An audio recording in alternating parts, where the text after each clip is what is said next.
Riwruok ma ok mar piny owacho kotenore kod piny owacho mar kaunti ma Migori ochako chenro mar pidho yiende mag olemo e ng'wech mar kedo kod lokruok marach mar futo mar yamo e kor lwasi. To kaka Juma leronwa, gigeto mar pidho yiende mag olemo maromo 3,500. Kedo kod lokruok mar kor lwasi en twak mapod dhi nyime e pacho kae. Ka bende okenge mopogore opogore bende imedo keti kod piny owacho kaachiel go mag piny owacho mar kedo kod midhiero ni e pacho kae. Puonj osebed ka ichiwo ne moko kuom oganda ka ginyalo konyo e kedo kod lokruok mar kor lwasi e kor gwenge.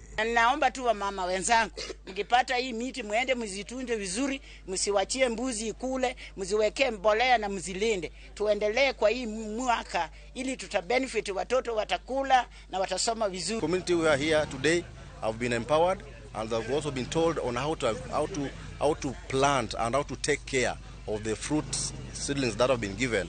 It's just as a matter of taking and going to the community, but to nurture so that they see the benefits of this fruit.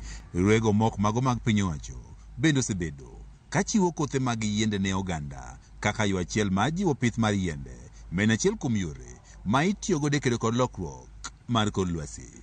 To initiate them into a practice where they can enjoy and like tree planting as a way of mitigating climate change, but we are giving them fruit trees because then it comes with multiple benefits.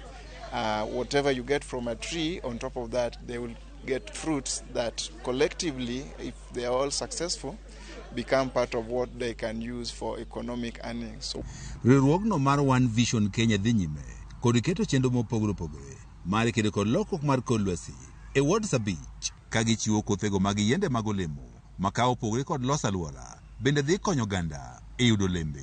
As from today, in 3 years' time, our life is going to change. Why am I saying that? Because through the fruits, we are going to have some value addition. At the same time, we are campaigning for climate change. Tumekumbukwa na kaunti yetu kuletewa miti za kupanda za matunda.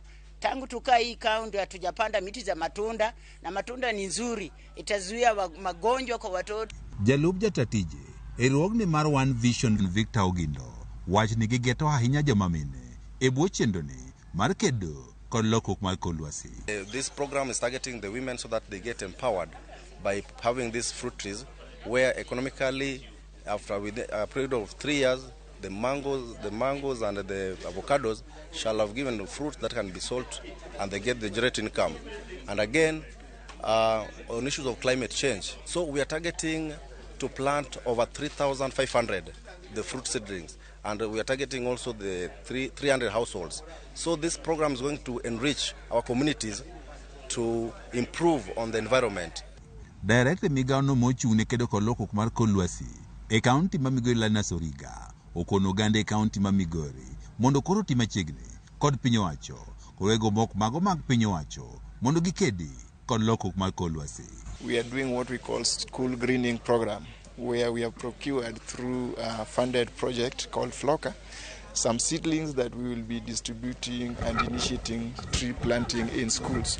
Dwaro nitiere mondo koro piny owacho ketie tich chike manolosi mag kedo kod lokruok mar kor lwasi e kaunti ma Migori kendo puonjo ganda tije gi ng'wech mar kedo kod lokruok mar kor lwasi. Juma, Ramogi TV, Migori.